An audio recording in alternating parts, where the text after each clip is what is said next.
നിങ്ങളെ മക്കൾ നേരായ വഴിയിലൂടെ നടക്കണമെന്ന് നിങ്ങൾ ആഗ്രഹിക്കുന്നുണ്ട് എങ്കിൽ ഈ മക്കളെ ഈ നിമിഷം മുതൽ മനുഷ്യക്കുട്ടികളായി പോറ്റണം. നല്ലോണം ഡാൻസ് കളിക്കുന്നത് കൊണ്ടോ നല്ലോണം A+ കിട്ടിയത് കൊണ്ടൊന്നും ഒരു മനുഷ്യജന്മം പൂർണ്ണമാവുന്നില്ല. എൻ്റെ ഭാര്യയൊക്കെ അങ്ങനെയാണ് വിചാരിക്കുന്നത്. A+ കിട്ടിയാൽ എല്ലായി, പിന്നെ ആ കുട്ടീനെ കൊണ്ട് വേറൊരു പണി എടുപ്പിക്കരുത് ഓളെ പക്ഷം. എന്തായാലും നെടുമ്പ്രത്ത് ഈ സ്ഥലത്തുള്ള അമ്മമാർ അങ്ങനെയല്ല എന്ന് എനിക്കറിയാം. എനിക്ക് നിങ്ങളെ നല്ല അമ്മമാരാണെന്നറിയാം. ഞാൻ തൊട്ടപ്പുറത്താണ്, ഇതിൻ്റെ പുഴേൻ്റെ അപ്പുറത്താണ് എൻ്റെ വീട്. എൻ്റെ നാട്ടിലും വീട്ടിലൊക്കെ പറയുന്നത് എന്താ പറയുക, എൻ്റെ മക്കള് പുറത്തു വിടാൻ ഭാര്യയ്ക്ക് പേടിയാണ്, മണ്ണിൽ കളിപ്പിക്കാൻ പേടിയാണ്. എൻ്റെ മക്കൾ ജനിച്ചത് തന്നെ പഠിക്കാനാണെന്നാണ് ഉള്ള വിചാരം. അതുകൊണ്ട് എനിക്ക് എൻ്റെ മക്കളിൽ വലിയ വിശ്വാസമില്ല.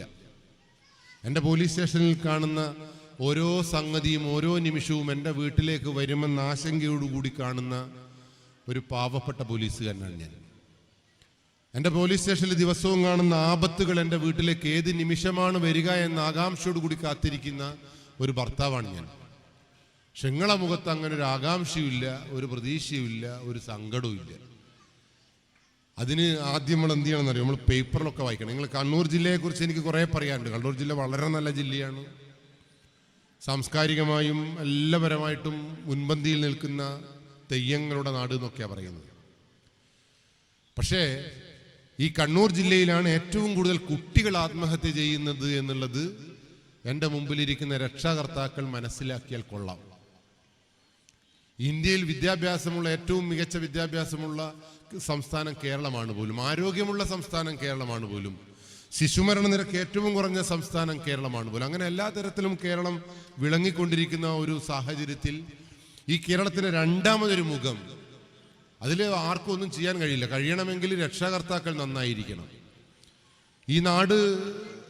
ഈ നാട്ടിലെ മക്കളെ കുറിച്ച് എല്ലാവർക്കും പരാതി. മക്കൾ പറഞ്ഞാൽ കേൾക്കുന്നില്ല, കൊടുത്താൽ തിന്നുന്നില്ല, അയറ്റകൾ എന്തെല്ലോ ആയിപ്പോയി, പിടിച്ചാൽ കിട്ടുന്നില്ല, അതാ പുതിയ വാക്ക്. ഈ സ്റ്റേജിൽ ഡാൻസ് കളിക്കാത്ത അല്ലെങ്കിൽ കലാപരിപാടികൾ അവതരിപ്പിക്കാത്ത കുറച്ച് മക്കളൊക്കെ നിങ്ങളെ വീട്ടിലുണ്ടാവുമല്ലോ. നിങ്ങൾക്ക് ആ മക്കൾ എവിടെ ഈ പരിപാടിയിൽ? അവരെന്ത് ധൈര്യത്തിലാണ് നിങ്ങൾ വീട്ടിലിരുത്തിയിട്ട് ഇവിടെ വന്നിരിക്കുന്നത്? ഈ കേരളത്തിന്റെ ഇന്നത്തെ സവിശേഷമായ സാഹചര്യത്തിൽ മക്കളെ ചേർത്ത് പിടിച്ചിട്ടില്ല എങ്കിൽ ആ മക്കൾ നിങ്ങളുടെ കൂടെ ഉണ്ടാകുമോ എന്ന് കേരളത്തിന്റെ മുഖ്യമന്ത്രി പറഞ്ഞ അങ്ങനെയാണ്. ഇതേ രീതിയിൽ കേരളത്തിന്റെ നില മുന്നോട്ട് പോവുകയാണെങ്കിൽ 7 കൊല്ലം കഴിഞ്ഞാൽ ഒരൊറ്റ യുവാക്കളും ഉണ്ടാവില്ല. ആ കുട്ടികൾ എന്തുകൊണ്ട് ഇവിടെ വന്നില്ല എന്ന ചോദ്യം ഞാൻ നിങ്ങളോട് ചോദിച്ചാൽ നിങ്ങൾ പറയുന്ന മറുപടി എന്താ അറിയോ?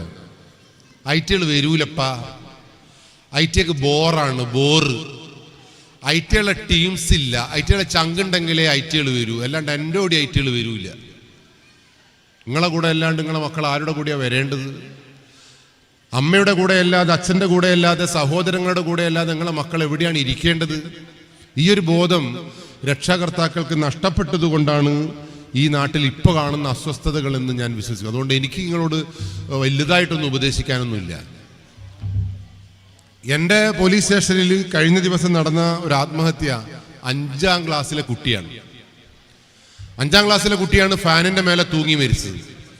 തൊട്ടപ്പുറത്ത്, കോഴിക്കോടിന്റെ തൊട്ടപ്പുറത്തുള്ള തിരൂരെന്ന് പറയുന്ന സ്ഥലത്ത് 6 വയസ്സുള്ള 1ാം ക്ലാസ്സുകാരനാണ് വീട്ടിലെ ഷവറിന്റെ മേലെ തൂങ്ങി മരിച്ചത്. ഈ നാട്ടിൽ 7ാം ക്ലാസ്സുകാരനാണ് കഴിഞ്ഞ കുറച്ച് ദിവസം മുമ്പേ ആത്മഹത്യ ചെയ്തത്. കുറച്ചപ്പുറത്തുള്ള +2 കുട്ടി അല്ലെങ്കിൽ A+ കിട്ടാത്തതിനാണ് പോലും സൂയിസൈഡ് ചെയ്തത്. അങ്ങനെ ഒട്ടേറെ മരണങ്ങൾ നടന്ന ഒരു നാട്ടിൽ 1000-1 നമ്മുടെ നാട്ടിൽ മരിക്കുന്നതെങ്കിൽ ആ അടുത്ത 1000-1 എൻ്റെ മകനായിരിക്കരുതെന്ന് എൻ്റെ പ്രാർത്ഥന. അടുത്ത ഒളിച്ചോടുന്ന കുട്ടി എൻ്റെ മകളായിരിക്കരുതെന്ന് എൻ്റെ പ്രാർത്ഥന. അടുത്ത ഭ്രാന്ത് വരുന്ന കുട്ടി എൻ്റെ മകളായിരിക്കരുതെന്ന് എൻ്റെ പ്രാർത്ഥന. 1000-1 പോലും അതെൻ്റെ വീട്ടിലേക്ക് വരരുത് എന്ന് കാണുന്ന ഒരു അച്ഛനാണ് ഞാൻ. എൻ്റെ പ്രാർത്ഥന നിങ്ങളെ മക്കൾക്കും അങ്ങനെയൊന്നും സംഭവിക്കരുത് എന്നാണ്. നിങ്ങൾ ഈ നാട്ടിലെ സങ്കടം കാണാത്തുണ്ട്. അതുകൊണ്ട് ഈ നാട്ടിൽ കഴിഞ്ഞ 10 ദിവസത്തെ പത്രം വായിക്കുന്ന ഒരു അമ്മയ്ക്കും സമാധാനം, ഒരു അച്ഛനും, ഇവിടെ അച്ഛനെന്ന് ഞാൻ പറയാത്ത അച്ഛന്മാരെ കാണാത്തോണ്ടാണ്. ഏതൊരമ്മയും മകന്റെ കൈകൊണ്ട് മരിക്കാൻ പോകുന്നൊരവസ്ഥ കേരളത്തിലുണ്ട്. പണ്ട് മലയാളികൾ കൊറോണ എന്ന് പറഞ്ഞൊരു അസുഖം വന്നിരുന്നു ഇവിടെ. കൊറോണ വന്നപ്പോൾ ചൈനയിലെ വുഹാൻ എന്ന് പറയുന്ന സ്ഥലത്താ പോലും ഇത് വന്നത്. ഓർമ്മയുണ്ടോ നിങ്ങൾക്ക്? ആ ചൈനയിലെ വുഹാനിൽ ഇങ്ങനെ ഒരു സൂക്കേടുണ്ട്, ഇങ്ങനെ തൊട്ടാൽ മറ്റൊന്ന് വരുന്നൊരു സൂക്കേടുണ്ടെന്നൊക്കെ പറഞ്ഞപ്പോൾ മലയാളികൾ അഹങ്കാരത്തോടു കൂടി പറഞ്ഞൊരു വർത്തമാനമുണ്ട്. ചൈനക്കാർക്ക് അത് കിട്ടണം. ഒരു പണ്ടേ ഡ്യൂപ്ലിക്കേറ്റ് ഉണ്ടാക്കുന്ന ടീമാണ്. ഓലിക്ക് ഇതും വരും, അതിലപ്പുറവും വരും. ഓല് കാണാനിരിക്കുന്നതേ ഉള്ളൂ എന്നാണ് നിങ്ങളും ഞാനൊക്കെ വീമ്പിളക്കിയത്. കൃത്യം 8 ദിവസം കഴിഞ്ഞപ്പോൾ ന്യൂഡൽഹിയിൽ, കേരളത്തിൽ, ഇന്ത്യയിലെ ന്യൂഡൽഹിയിൽ ഒരു കൊറോണ അങ്ങ് വന്നു. അപ്പോൾ നിങ്ങൾ ഡൽഹിക്ക് കിട്ടണം. ആടെയാണ് ഏറ്റവും കൂടുതൽ ഗോതമ്പ് പാടം കത്തിച്ചിട്ട് ഓസോൺ പാളിക്ക് തോട്ടം ഉണ്ടാക്കുന്ന ജനങ്ങളാണ് ആടെ. അങ്ങനെ ഡൽഹിയിൽ ഇത് വന്നപ്പോൾ ഒരു 12ാമത്തെ ദിവസം എറണാകുളത്ത് വന്നപ്പോൾ നിങ്ങൾ പറഞ്ഞു എറണാകുളത്തിനും കിട്ടണം. കാരണം ഓരെന്താ വയൽ നിർത്തിയ ടീമാണ് അവിടെ. പിന്നീട് കണ്ട കാഴ്ച എന്താ പറയുക, 17ാമത്തെ ദിവസം ഈ ചൊക്ലിയിലുള്ള സകല റോഡുകളും ഇടകളും ഇടവഴികളും പോലീസുകാർ കിട്ടുന്ന സാധനം കൊണ്ട് വെച്ച് പൂട്ടിക്കളഞ്ഞു. ശരിയാണോ? ചൈനയിൽ വുഹാനിൽ നടന്നൊരു സംഗതി 17 ദിവസം കൊണ്ട് നിങ്ങളുടെ വീട്ടുമുറ്റത്തെത്തിയെങ്കിൽ കേരളത്തിലെ താമരശ്ശേരി എന്ന് പറയുന്ന സ്ഥലത്ത് മാത്രം നടന്ന സംഭവ കഥകൾ നിങ്ങളെ വീട്ടിലേക്ക് എത്തുവാൻ ഇനി നിമിഷങ്ങൾ മാത്രമേ ബാക്കിയുള്ളൂ. അതാണ് ഞങ്ങളുടെ പേടി. താമരശ്ശേരി പോലീസ് സ്റ്റേഷനിൽ 30 മിനിറ്റ് കൂടുമ്പോൾ ഒരു പരാതി കിട്ടുന്നു. 30 മിനിറ്റ് കൂടുമ്പോൾ. ബാലുശ്ശേരിയിൽ, തൊട്ടപ്പുറത്തെ ബാലുശ്ശേരിയിൽ 35 മിനിറ്റ് കൂടുമ്പോൾ ഒരു പരാതി കിട്ടുന്നുണ്ട്. ഇങ്ങനെ അതിൻ്റെ ഇവിടുന്ന് ഏകദേശം ഒരു 40 കിലോമീറ്റർ അടുത്തേക്കുള്ളൂ. ഇവിടത്തേക്ക് എത്തുമ്പോൾ ചൊക്ലി പോലീസ് സ്റ്റേഷൻ്റെ കണക്ക് എനിക്കറിയില്ല. അവിടെ നിങ്ങൾ ശ്രദ്ധിക്കണം, നിങ്ങളെ മക്കളെ ശ്രദ്ധിക്കണം. നിങ്ങളെ മക്കളൊക്കെ അങ്ങനെ ഉണ്ട്. നിങ്ങൾ ആദ്യം എന്താണെന്ന് അറിയാം, നിങ്ങൾ കുറച്ച് നന്നാണുണ്ട് കേട്ടോ. നിങ്ങളിപ്പോൾ എന്നെ നോക്കുന്നുണ്ടായിരിക്കും ഞാൻ കഞ്ചാവാറ്റം വെക്കുമെന്നൊരുത്തെ, നിങ്ങളെല്ലാം നല്ലൊരുത്തി. അതുകൊണ്ട് നിങ്ങൾ കുറച്ചും കൂടി മയത്തിൽ എന്നെ നോക്കണം. നിങ്ങളെ നോട്ടം അത്ര നല്ലതല്ല. നിങ്ങളെ കാണുമ്പോൾ എനിക്ക് മനുഷ്യനെ പോലെ തോന്നുന്നില്ല. മനുഷ്യൻ്റെ ഒരു ലക്ഷണവും കാണില്ല. മനുഷ്യന് 4-5 ലക്ഷണമുണ്ട്. അത് കാണുന്നുണ്ട് എന്ന് ഉറപ്പ് വരുത്തുമ്പോഴാണ് നമ്മൾ കുടുംബത്തിലാണ് ജീവിക്കുന്നതെന്ന് നമുക്ക് ഓർമ്മ വരേണ്ടത്. അതിലൊന്നെന്താണെന്നറിയോ, മനുഷ്യന് മാത്രമേ കണ്ണിലേക്ക് നോക്കി പുഞ്ചിരിക്കാൻ കഴിയൂ. നിങ്ങളെ നിങ്ങളെ വീട്ടിലിരുന്നിക്കേണ്ട നിങ്ങളെ കുഞ്ഞുങ്ങൾ ഓടിക്കില്ലെങ്കിൽ അത്ഭുതമില്ല. നിങ്ങളെ ഭർത്താവ് വീട്ടിൽ വരുന്നതന്നെ ഭാഗ്യമാണ്. അതുകൊണ്ട് എന്ത് ചെയ്യണം, കുറച്ചും കൂടി നല്ലോണം ഒരു മനുഷ്യന്റെ മുഖത്തേക്ക് ചിരിച്ചുകൊണ്ട് പുഞ്ചിരിയോടുകൂടി നോക്കുവാൻ കഴിയുന്ന ഒരു മനുഷ്യാത്മാക്കളായി നിങ്ങൾ മാറണം. ഓക്കെ? നിങ്ങളെ മക്കളൊക്കെ എങ്ങനെ പറഞ്ഞാൽ കേൾക്കുമോ? എന്നോട് കഴിഞ്ഞ ദിവസം ഞാനിത് ഇതേ സാധനം കുന്നുമ്മക്കാരെ ചോദിച്ചപ്പോൾ ഒരമ്മ പറഞ്ഞാരോ കേൾക്കുമെന്നാ. അതിന് പാമ്പിന്റെ ചെവിയാണ്, പാമ്പിന്റെ ചെവി. ഞാൻ കേൾക്കുമെന്ന് ചോദിച്ചത് പാമ്പിന്റെ ചെവിനെ കുറിച്ചാണോ ചോദിച്ചത്? അല്ല, മനുഷ്യക്കുട്ടികൾക്ക് അനുസരണം ഉണ്ടോയെന്നാണ് ഞാൻ ചോദിച്ചത്. നിങ്ങളെ വീട്ടിലെ കുട്ടികൾ ഒരു 6 മണിക്ക് എഴുന്നേൽക്കും എന്നൊക്കെ പറയുമ്പോൾ എഴുന്നേൽക്കുന്നുണ്ടാ? ഇല്ല, എഴുന്നേൽക്കൂല. 10 മണിക്ക് ഉറങ്ങുമെന്ന് പറയുമ്പോൾ ഉറങ്ങുന്നുണ്ടാ? അതുമില്ല. നിങ്ങൾ കൊടുക്കുന്ന കഞ്ഞിയും പയറലൈറ്റുകൾ തിന്നുന്നുണ്ടാ? അതുമില്ല. മുടി വിചാരിച്ചെടുത്ത് കിട്ടുന്നുണ്ടാ? ഇല്ല. ട്രൗസർ ഉടുക്കേണ്ടടുത്ത് തന്നെയാണ് ഐറ്റിൽ ഉടുക്കുന്നത്. അത് ശരി. എന്നിട്ട് ഐറ്റുള്ള പേര് കുട്ടി, നിങ്ങളമ്മ, നിങ്ങളുമ്മ.